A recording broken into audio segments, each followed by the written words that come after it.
Assalamualaikum warahmatullahi wabarakatuh. Kembali lagi di channel Berita Mistis. Untuk kisah kali ini masih melanjutkan dari kisah yang sebelumnya, sebuah kisah yang diambil dari Wattpad dari tulisannya Mak Nanau 123. Sebuah kisah lanjutan dari kisah yang berjudul Sad Ghost. Sebelum kita lanjut ke ceritanya, tekan dulu tombol like video ini dan jangan lupa tekan juga tombol subscribe channel ini. Nyalakan juga lonceng notifikasinya agar tidak ketinggalan cerita-cerita lainnya. Dan seperti apa untuk lanjutan dari kisah ini? Langsung saja kita masuk ke ceritanya.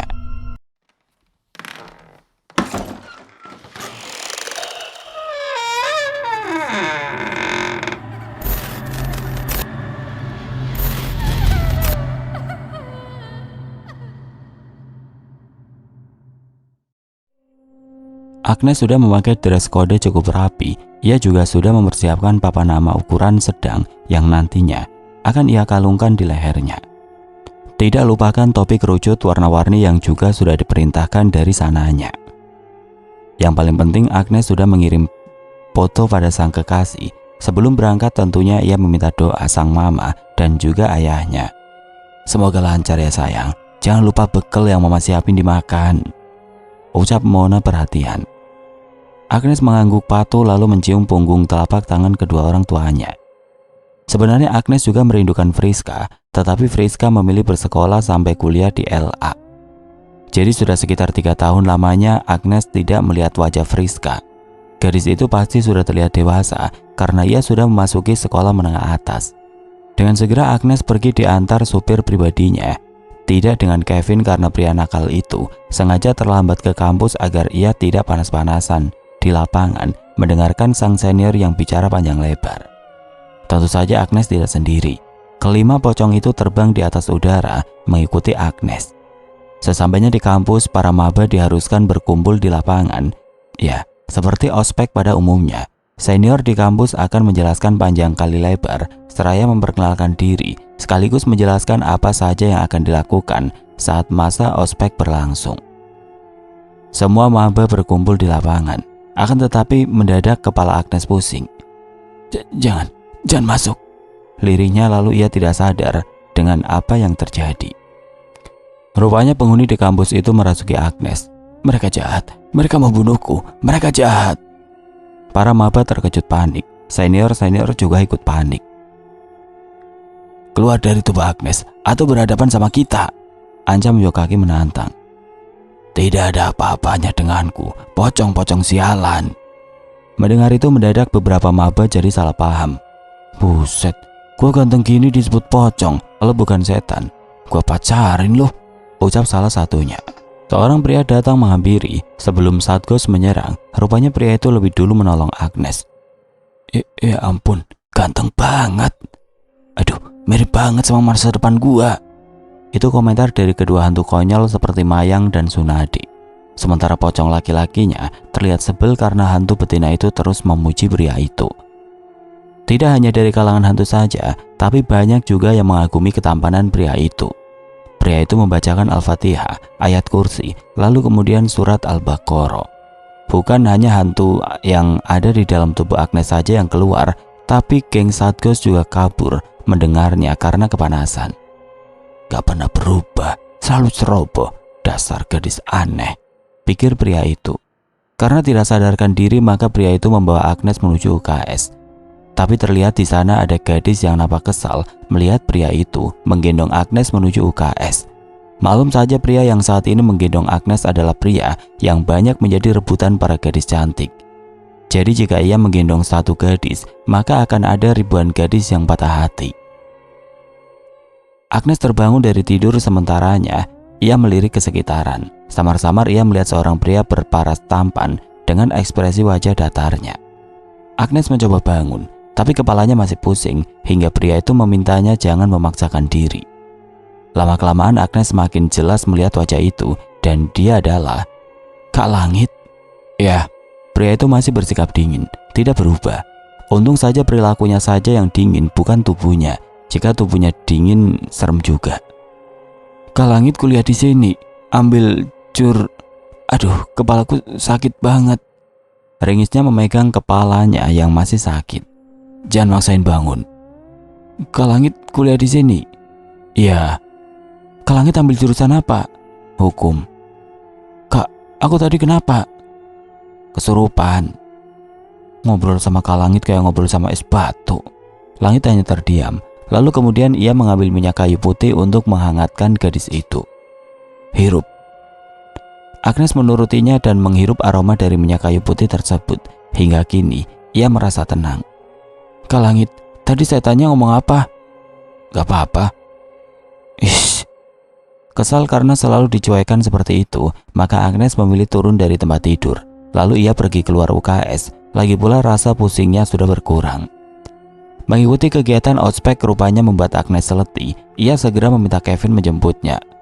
Halo Kevin, kamu bisa jemput aku? Sayang, aku lagi ke bengkel. Aku banyak kerjaan. Kamu gak mar? Agak kesal dan ia segera mematikan ponselnya. Padahal Kevin sudah berjanji akan menjemputnya, tapi kenyataannya bullshit. Tolong. Mendengar suara pria dari dalam ruangan membuat Agnes mengulurkan niatnya untuk segera melangkah pergi. Agnes mencari keberadaan suara itu. Apakah itu manusia atau jelema? Hantu atau jurik? Ampun, jangan ganggu gua, ampun. Rupanya pria berambut keribu itu melihat kursi belajarnya terbang dan Agnes lihat itu ulah hantu wanita yang menyeramkan. Rasakan, sebaiknya jangan macam-macam denganku. Tentu saja ucapan dari sosok itu hanya Agnes yang mendengar. Pria itu mencoba berlari namun kakinya ditahan. Please, jangan ganggu gua. Please, maafin gua, nggak sengaja. Tadi kentut sembarangan. Suruh siapa kau kentut sembarangan? Kau tahu, kentutmu itu bau sekali, mengganggu aku yang sedang tertidur di atas atap, kata sang hantu kesal. Ingin rasanya Agnes menolong, tetapi jika ia menolong pria tersebut, maka pria itu akan tahu jati dirinya. Jadi biarkan saja pria itu melewati penderitaan sementaranya itu. Agnes segera pergi dari tempat itu karena Kevin terus menelponnya berkali-kali. Apa? Ketus Agnes. Sayang, aku gak bisa jemput. Kamu jangan marah ya. Aku kerja, yang. Ya udah gak apa-apa. Jangan kecapean ya. Jangan lupa minum vitamin yang selalu aku kasih, sama makan yang teratur. Agnes memang gadis yang perhatian, pengertian, berparas cantik dan baik hati. Beruntungnya Kevin yang bisa memiliki kekasih seperti Agnes. Dari kejauhan, seseorang pria tersenyum dikala melihat gadis yang masih berada di koridor kampus itu sedang menerima telepon dari seseorang. Setelah selesai teleponan dengan sang pacar, Agnes segera pergi. Ia akan pulang memakai taksi atau mungkin ojek online saja. Melihat Agnes yang berjalan keluar gerbang kampus sendirian, pria itu menghentikan kendaraan beroda duanya. Mau bareng? Tawarnya hingga membuat Agnes menghentikan langkahnya. Oh cowok ganteng ini lagi. Aduh ya ampun, Agnes please banget, lo ikut nimbrung aja. Ntar pangku gue biar bisa dibonceng juga, teriak Sunade. Teman lu berisik lah, saut Langit. Agnes membulatkan matanya tidak percaya, rupanya Langit bisa melihat Sunade si pocong berponi itu. Bukannya dulu Langit mengatakan bahwa mata batinnya sudah tertutup. Apakah Langit berbohong saat itu? Tapi tujuannya apa pria itu membohongi Agnes? Kamu bis mau bareng apa enggak? Agnes mengangguk menurut. Ia terpaksa mau ikut nebeng dengan Langit karena jarak menuju jalan raya lumayan jauh juga dari kampus. Sunade sibuk memberitahukan pengumuman pada gengnya bahwa Langit bisa melihat keberadaan para makhluk gaib.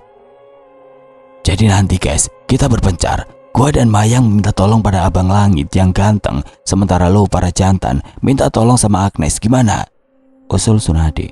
Aku tidak setuju. Itu sih maunya kamu dan Mayang. Lebih baik aku, kamu dan Mayang meminta bantuan pada Agnes, sementara Gino dan Yokaki pada pria sok kegantian itu. Abel seperti seseorang yang cemburu. Ia rasanya kesal jika Sunade terlalu mengagumi Langit. Padahal sampai kapanpun Sunade tidak akan mendapatkan yang tidak berkemungkinan itu. Lelah rasanya menunggu yang tidak pasti. Sekian lama bersama dalam satu geng, rupanya tidak menumbuhkan rasa cinta dalam diri Sunade untuk Abel. Ada yang cembukur nih, ledek Yokaki. Iya nih, ucap Gino ikut-ikutan. Abel, lo jangan berharap lebih ya sama gua gak suka sama lo. Sunade menghilang begitu saja. Kisah percintaan Sunade dan Abel ini sama seperti Surya dan Samsia dulu. Karena rupanya Sunade diam-diam menyukai Yokaki. Hanya saja bedanya, Kali ini Yokaki tidak peka sama sekali. Yokaki kan masih berharap pada Samsia. Ia ingin cepat-cepat kembali ke alamnya demi bertemu dengan Samsia. Maklum, Yokaki ini berstatus galon alias gagal move on. Di setiap perjalanan tidak ada obrolan apapun. Sungguh sikap langit itu benar-benar dingin. Gigi aku sampai kering karena ngobrol sama angin. Gue malas ngobrol. Agnes terkejut saat langit bisa menjawab lewat batin. Rupanya, seru juga jika bicara lewat batin. Daripada bicara dari mulut ke mulut tapi tidak nyambung. Kenapa ke langit dingin kayak es batu? Kak, bales dong. Iya, lupa. Ini kan batin bukan WhatsApp. Jawab dong, Kak. Tidak ada jawaban. Langit menahan tawanya mati-matian dikala melihat wajah kesal Agnes lewat spion motor besarnya itu. Agnes memang menggemaskan, membuat siapapun akan mudah jatuh cinta. Langit sendiri sudah menyukai Agnes sejak keduanya sama-sama bersekolah di SMA yang sama. Ya, meskipun Agnes umurnya lebih muda daripada Langit, tetapi itu tidak berpengaruh pada perasaan Langit untuk gadis itu. Tidak apa, jodoh tidak kemana. Jika Langit berjodoh dengan Agnes, kemungkinan Kevin berjodoh dengan autor. Kita makan dulu ya. Karena tidak mendengar Agnes hanya diam saja. Kita makan dulu ya, ucap Langit berteriak. Oh, boleh tuh, aku suka banget lihat bintang-bintang lucu kayak kuya, kelinci dan kucing. Sungguh tidak nyambung sama sekali. Maklum Agnes terbiasa seperti itu jika di motor telinganya mendadak tidak bisa mendengar jelas. Kita makan dulu. Dengan sangat terpaksa Langit bicara lewat batin agar Agnes mendengar apa yang ia maksud. Boleh, aku juga lapar. Kita mau makan di mana, Kak? Maunya? Aku pengen bakso, kayaknya enak. Apalagi kalau cukanya agak banyak, sambelnya 4-10 sendok. Belum lagi kuahnya yang gak terlalu banyak. Baksonya yang telur, habis itu pakai bihun sayur. Aduh, kayaknya enak banget. Oke. Agnes sudah membayangkan bakso yang ada dalam hayalannya. Pasti sedap-sedap mantap rasanya. Apalagi musim hujan begini, enaknya makan yang anget-anget seperti bakso, gorengan, mie ayam, seblak dan kawan-kawannya. Lebih enak lagi makan bareng doi. Selain romantis juga bisa minta nambah lagi sepuasnya. Langit menghentikan motornya di pinggiran jalan ketika melihat Kang Bakso yang sedang mangkal di samping sekolahan SD. Keduanya turun dari motor lalu menghampiri abang-abang tukang bakso tersebut. Tentu saja Agnes yang tidak sabar langsung memesan sesuai keinginannya. Sementara Langit terkekeh melihat tingkah keanak-anakan Agnes. Kak Langit, pakai apa baksonya? Tanya Agnes. Kuah. Ya aku tahu maksudnya pakai mie, bihun atau sayur. Bakso. Kak Langit, ya Allah, kesel banget ya aku ngobrol sama Kak Langit. Mas, baksonya pakai kuah, terus kecapin aja dikit, selesai. Ucap Langit pada Kang Bakso. Siap, Teteh, silakan tunggu di meja makan ya, kata Kang Bakso, sedikit berteriak, namun wajahnya berseri-seri begitu ramah. Agnes dan Langit segera duduk di meja makan. Sebenarnya Agnes ingin bertanya, apakah Langit tidak suka pedas sampai memesan bakso hanya memakai kecap saja. Tetapi rasanya tidak penting sama sekali. Bakso siap antar dan segera disimpan di atas meja. Mata Agnes berbinar-binar tidak sabar menyantap makanan favoritnya. Keduanya makan bersama dengan ekspresi yang berbeda. Agnes yang seperti orang kesurupan sampai nambah 3 kali, dan Langit yang santai saja. Satu mangkuk sudah 45 menit belum juga selesai dimakan. Entah karena Langit sedang mengagumi kecantikan Agnes sampai ia lelet makan, atau karena memang Langit tidak begitu menyukai bakso. Kak Langit, makan dong yang bener. Aku aja udah nambah 3 mangkuk. Masa Kak Langit belum habis juga? Langit menatap baksonya yang malang karena lama sekali tidak dinikmati.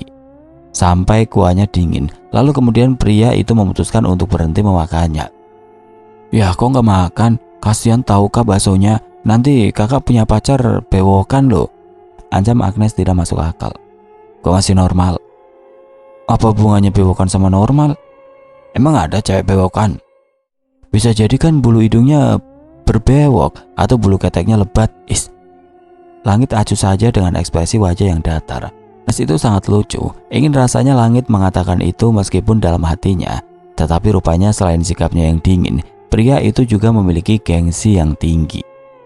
Di tempat lain, geng Satgo sedang menerobos toilet kampus. Mereka sempat melihat salah satu pelaku kejahatan yang telah membuat mereka gentayangan sampai saat ini. Sial, kita nggak bisa deketin dia. Gimana nih guys? Tanya Yokaki panik. Dia pakai jimat gelang hitam di tangannya, jadi kita nggak bisa mendekat. Agnes harus tahu orang ini, ucap Kino. Gimana kalau kita ikutin dia sampai rumahnya? Usul Tsunade yang kemudian diangguki oleh yang lainnya. Percuma saja niatan itu terlintas karena pria itu rupanya memakai jimat yang tidak bisa membuat para makhluk halus tahan berlama-lama. Sampai pada akhirnya Satgos kehilangan jejak. Sialan, kita kehilangan jejak. Aku kesel, ucap Mayang emosi. Jangan emosi, yang penting sekarang kita tahu kalau dia ada di kampus ini. Artinya teman-temannya juga ada di sini. Liri Yokage mencoba menenangkan Mayang. Melihat itu membuat Tsunade kesal jadinya, lalu ia memilih pergi saja menghilang ke tempat lain untuk menangis karena merasa api cemburu yang telah memanas. Hari ini mereka sudah mengetahui salah satu dari penjahat itu berada di kampus. Meskipun tidak bisa mengikutinya, tapi setidaknya mereka akan langsung memberitahukan Agnes agar bisa segera menuntaskan kejahatan dari orang-orang tidak bermoral itu. Semuanya hanya tinggal menunggu waktu. Ingin jujur tapi takut, ingin dipendam tapi tidak sanggup. Lalu apa yang bisa Agnes lakukan saat ini, sementara sang pacar sedang menunggu jawaban dari kejujuran gadis itu? Sayang, kamu pulang sama siapa? Temen aku lihat kamu makan bakso di pinggiran sama cowok, itu siapa? Di saat sedang dikabut rasa cemburu, rupanya Kevin masih bisa bersikap manis. Agnes nampak kebingungan, meskipun hanya bicara lewat telepon tapi perasaannya mulai tidak karuan. Kamu jujur aja, aku gak akan marah. Itu teman kuliah kamu kan? Itu Kak Langit, kamu inget kan? Akhirnya Agnes berhasil meloloskan ucapannya yang sudah hampir di ujung tenggorokan. Telepon dimatikan sepihak. Ya, begitulah Kevin jika sudah marah. Ia tidak akan mengaktifkan handphonenya sampai beberapa jam setelah emosinya mulai berkurang. Kevin memang dewasa. Sejak bersama Agnes, ia mengerti bahwa wanita harus dihormati layaknya seorang ibu. Jadi selama 3 tahun bersama Agnes, sedikitpun Kevin tidak pernah membentaknya. Paling-paling jika marah, ia hanya diam dan cuek pada Agnes. Aduh, marah nih pasti dia kesel banget. Ya Allah, nyesel aku jujur, gumam Agnes. Kalau bisa 2, kenapa harus 1? Ucap Yokaki yang datang tiba-tiba. Dasar, kamu gak pernah berubah Yokaki. Aku itu bukan kamu yang suka sekali menduakan, mentigakan dan seterusnya. Kan selagi masih muda, Nes. By the way, gue mau ngomong penting sama lu. Soal apa? Komplotan penjahat itu ada di kampus. Gue sama yang lain baru ketemu 1 orang, tapi dia pakai jimat hitam. Agnes membulatkan matanya terkejut. Jika mereka berada di kampus, artinya tindakan kriminal yang sampai saat ini belum Agnes ketahui itu rupanya dilakukan oleh sekelompok mahasiswa. Apa yang sebenarnya mereka lakukan? Mengapa Agnes belum juga bisa melihat dengan jelas lewat mata batinnya? Terus aku harus gimana? Kalau lu lihat cowok pakai gelang yang dari benang warnanya hitam, sebaiknya lu menjauh, Nes. Tapi diam-diam lu ikutin dia sampai lu tahu di mana tempat tinggal dia. Lu nggak bisa lakuin itu sendiri. Nanti lu bakalan tahu jawabannya dan pasti lu butuh bantuan seseorang. Setelah mengatakan itu, Yokaki menghilang begitu saja. Mengapa semua hantu sangat menyebalkan? Mereka meminta pertolongan tapi aku harus mencari tahunya sendiri. Kalau mereka tahu, mengapa tidak beritahu aku saja sih? Agar tidak perlu aku susah payah mencari tahu sendirian. Gumam Agnes kesal. Sebelum tidur, Agnes mengirim pesan chat pada Kevin. Mau tidur, cute. Maaf kalau kejadian tadi siang bikin kamu emosi dan cemburu. Tapi jujur aku anggap Kak Langit tetap calon kakak ipar aku nanti kalau kita menikah. Aku tahu kamu gak ada hubungan darah sama Kak Langit, tapi Tante Rita adalah mama tiri kamu yang baik. Aku harap kamu tetap menganggap mereka keluarga. Jangan marah lagi ya. Setetes air mata keluar dari tempatnya. Jika sudah membuat Kevin marah, Agnes selalu merasa bersalah. Seandainya saja Agnes menolak ajakan Langit tadi, mungkin tidak akan menjadi seperti ini jadinya. Tapi ya sudahlah, Agnes hanya bisa berharap semoga Kevin mengerti. Malam datang. Geng Satgo sedang asik bergadang keliling komplek mencari-cari Kang Sate karena mereka lapar berat. Guys, itu tukang satenya. Tunjuk Mayang ke arah di mana Kang Sate sedang duduk menunggu pembeli sambil berteriak. Sontak kelima hantu konyol itu hendak menghampiri, namun sepertinya mereka tidak bisa menyapa jika tidak memperlihatkan wujud. Rasanya bosan menjadi hantu yang tidak bisa memakan sate sepuasnya. Jika mereka memperlihatkan wujud, pasti Kang Sate akan langsung berlari terbirit-birit ketakutan. Bagaimana jika sampai melaporkan pada RT atau RW? Bisa-bisa geng Satgos diusir dari kompleks secara tidak hormat.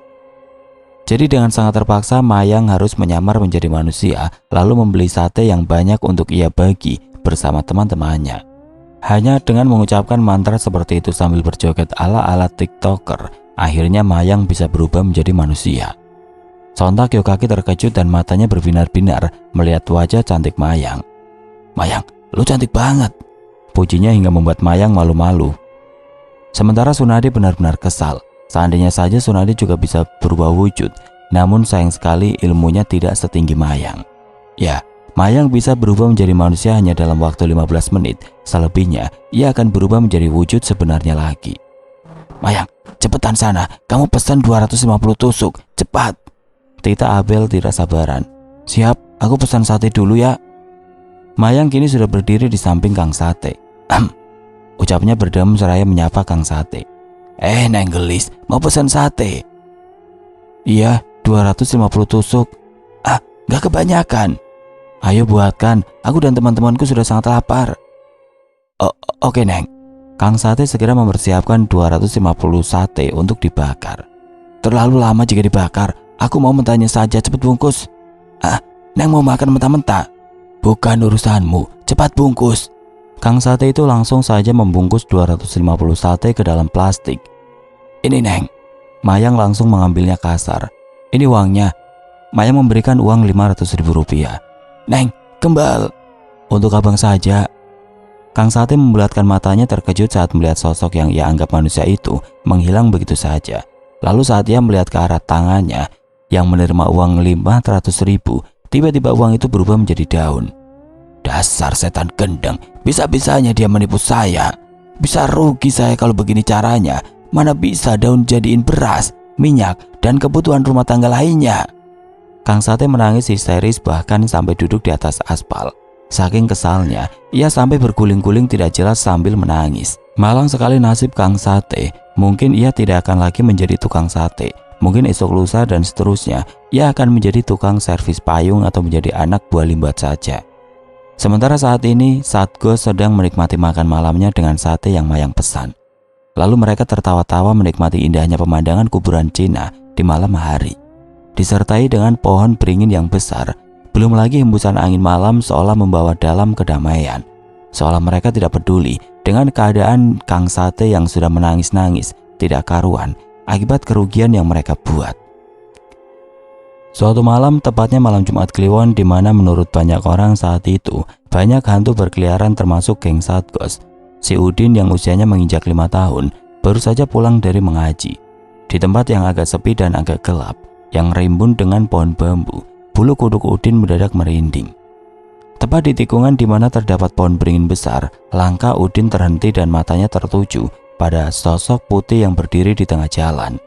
Dan tiba-tiba saja sosok putih itu meloncat ke arahnya, tepat berdiri di depan muka Udin.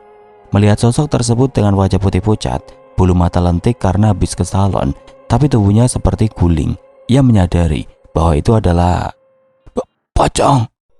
Udin hendak melarikan diri, namun kakinya terasa sangat berat untuk digerakkan. Sementara Tsunade meloncat sekali lagi mendekati Udin, kali ini lebih dekat dari sebelumnya. Udin ingin segera pingsan saja waktu itu, tapi sesaat sebelum pingsan dia teringat nasihat guru ngajinya. "Kalau di jalan ketemu hantu, kamu harus membaca doa."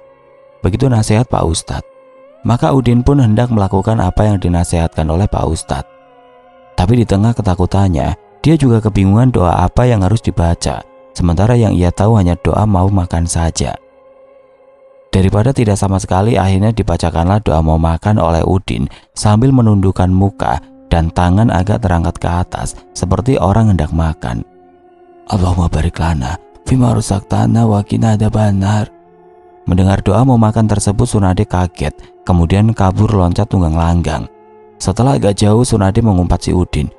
"Sialan itu anak, gue mau dimakan, emangnya gue lontong?"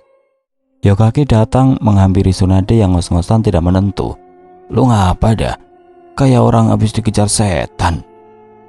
Gila, gue kan setan, masa gue dikejar setan? Yukaki menggaruk pantatnya yang tidak gatal sambil cengengesan.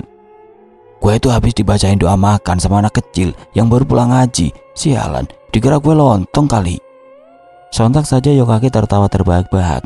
Ada-ada saja kelakuan anak kecil itu. By the way, gue mau nawarin promo baju pocong, lo mau? Promo baju pocong? Di mana? Nah, ini dia. Yukaki memperlihatkan aplikasi online yang ada di ponselnya. Tentu saja ponsel gaib bermerek iPset, singkatan dari iPhone milik setan.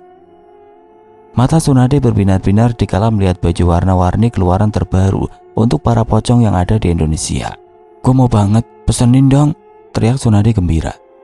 Enak aja, download sendiri aplikasinya dong. Namanya apa? Belaiset, belanja online khusus setan.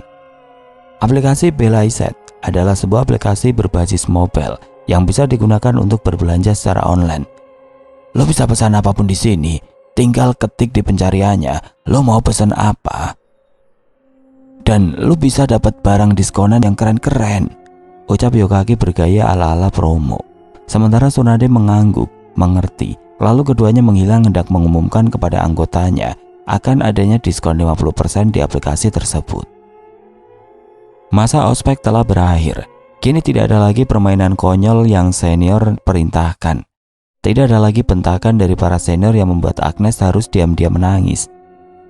Pada dasarnya, ospek merupakan pintu ilmu bagi mahasiswa-mahasiswi. Pintu itu akan dibuka dan dicermati atau dipelajari secara seksama oleh mahasiswa-mahasiswi baru untuk memperdalam ilmunya. Bila dari pintunya saja sudah buruk, maka pola pikirnya bisa saja terus menduga bahwa di dalam pintu akan sama buruknya. Agnes berjalan di koridor kampus. Ia hendak mau memasuki kelasnya. Pertama kali masuk kelas, tentunya seluruh mahasiswa-mahasiswi memperkenalkan diri masing-masing.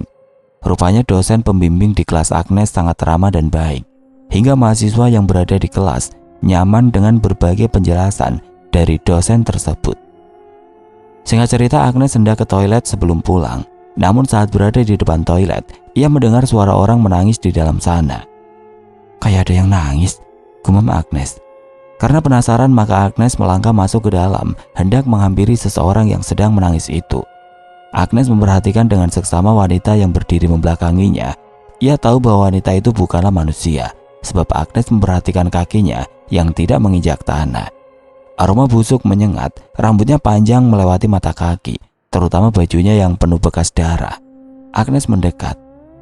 Kamu kenapa? Ada apa? Tanyanya gugup karena takut jika arwah itu akan mencelakainya. Arwah itu berbalik menghadap Agnes. Wajahnya kini begitu dekat dengan wajah Agnes. Tiba-tiba Agnes mendapatkan penglihatan dikala mata arwah tersebut menatapnya tajam. Ambar namanya, seorang mahasiswi di universitas yang sama seperti Agnes saat ini. Ambar terkenal sebagai gadis sombong yang suka sekali memamerkan harta di hadapan banyak mahasiswa lainnya. Tidak hanya pamer harta, ia seringkali memamerkan lekuk tubuhnya hingga membuat banyak pria bergairah apabila memperhatikan setiap bentuk tubuhnya dari balik baju yang ia kenakan. Saat itu seorang pria berkacamata menghampirinya dan dengan beraninya ia memberikan setangkai bunga mawar untuk Ambar. Ambar menerimanya, tetapi sedetik kemudian ia menginjak bunga tersebut lalu meludahi pria itu. Cih, lo pikir gue suka gitu sama pemberian bunga dari lo? Operasi dulu muka lo, baru bisa dapetin cinta gua. Operasi biar mirip Manurios. Makinya di depan banyak orang. Udah bro, kita pergi dari sini.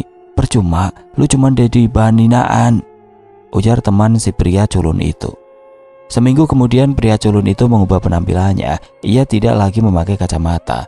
Sontak semua gadis yang ada di kampus terpesona melihatnya.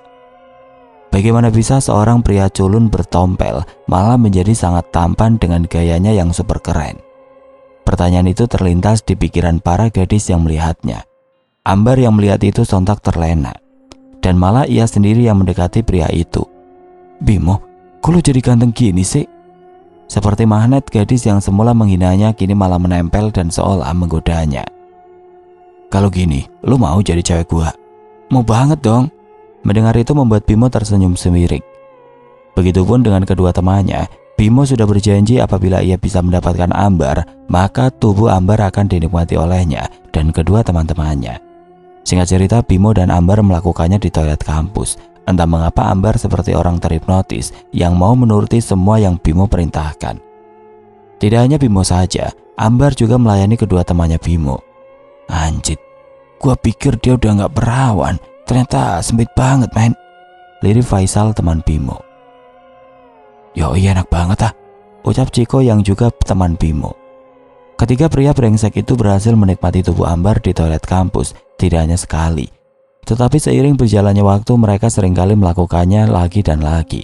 Tidak hanya tubuh Ambar saja yang dimanfaatkan, tetapi juga barang berharga, uang dan juga perhiasan bisa mereka dapatkan.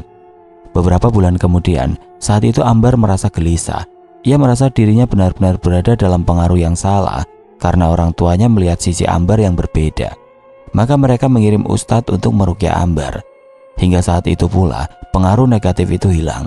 Rupanya Ambar dipelet oleh Bimo dan juga kawan-kawannya melewati tali pocong yang mereka curi di kuburan baru, lalu diserahkan pada dukun dan dibacakan mantra-mantra tertentu. Keesokan harinya Ambar menghampiri Bimo dan menamparnya keras. Lu udah ambil keperawanan gua beserta temen-temen lo. Lu udah pelet gua biar gua selalu turutin semua mau lo. Apa maksud lo ah? Bimo yang mendengar itu sontak terkejut. Sayang, dengerin aku dulu ah. Sayang, bahkan gue jijik dengar kata sayang dari lo. Gue mau lo balikan semua uang dan perhiasan yang udah gue kasih buat lo. Oke, gue bakal balikin. Nanti malam kita ketemuan dan lokasinya bakalan gue kirim lewat WA. Ambar yang percaya begitu saja tidak sama sekali mempunyai kecurigaan apapun terhadap Bimo. Ia segera pergi dan menunggu malam tiba. Malam harinya Ambar datang ke tempat yang sudah dijanjikan. Tempat apaan ini? Kenapa di tengah hutan gini? Mana sepi pula? Maksudnya apaan sih? Kenapa aja gue kesini? Ah bodo amat, yang penting duit sama semua barang berharga gue bisa balik lagi.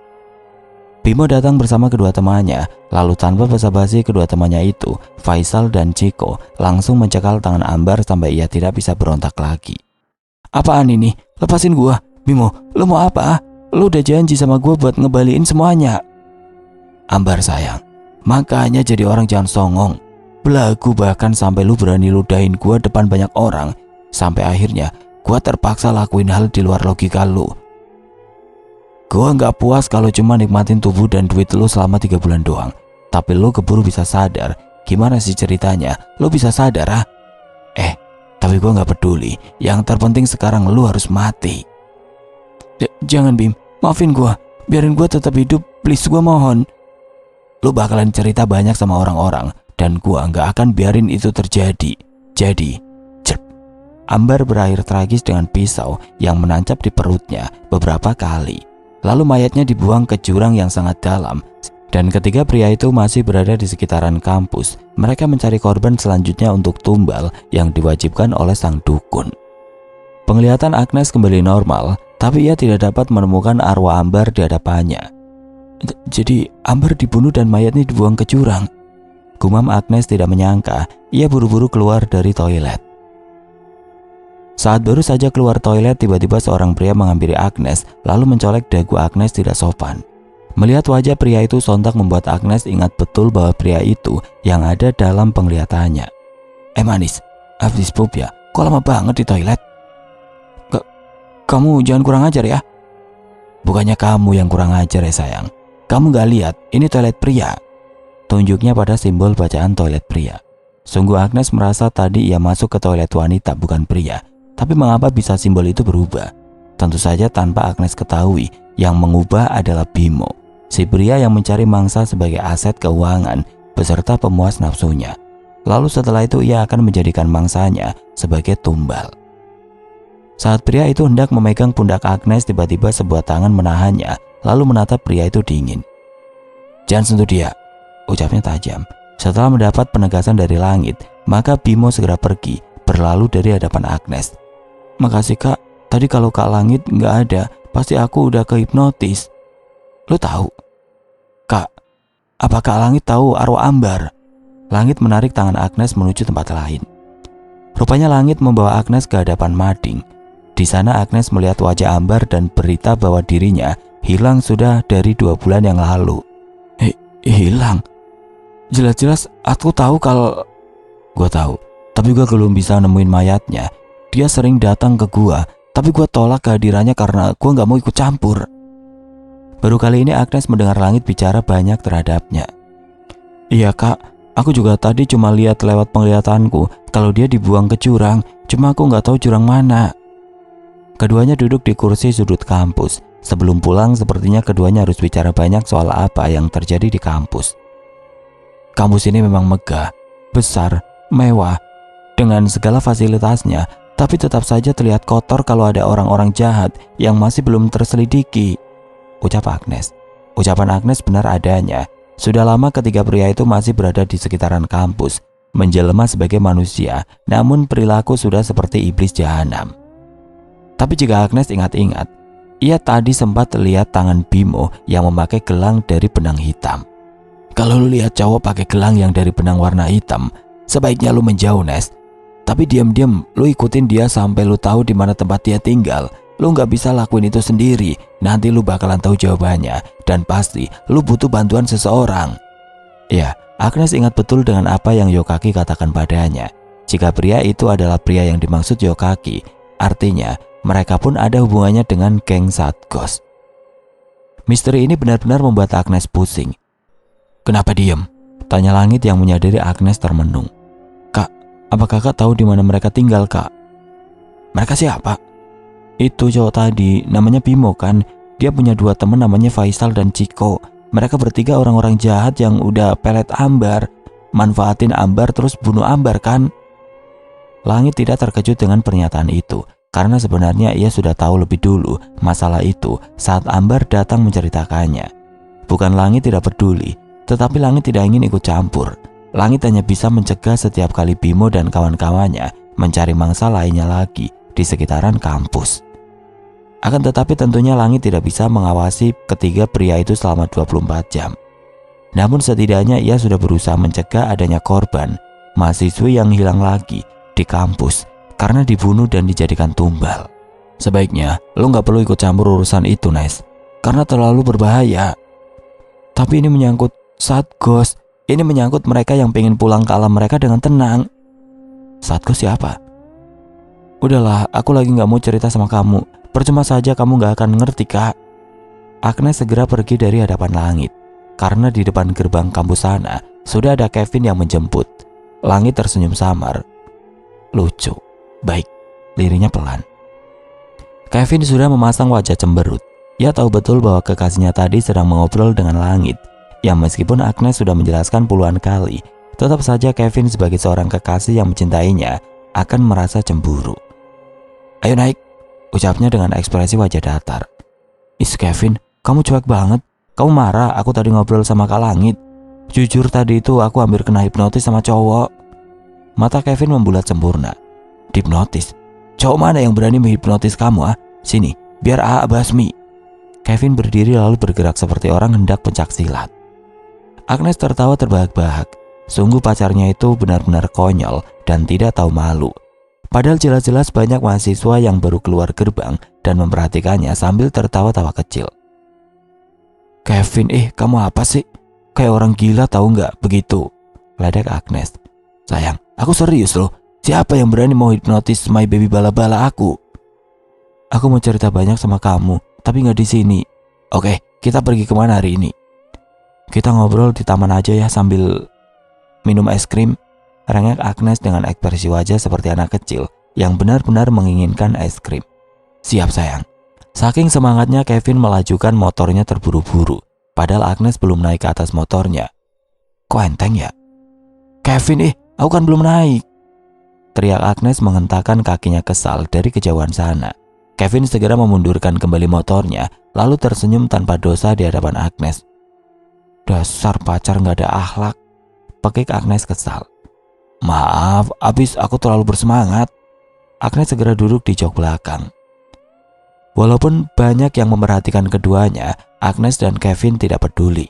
Mungkin orang-orang berpikir itu sangat memalukan, tapi menurut Agnes, membonceng dengan Kevin walaupun memakai motor Vespa itu sangat menyenangkan. Dari Kevin, Agnes mengerti artinya bahagia dan kesederhanaan.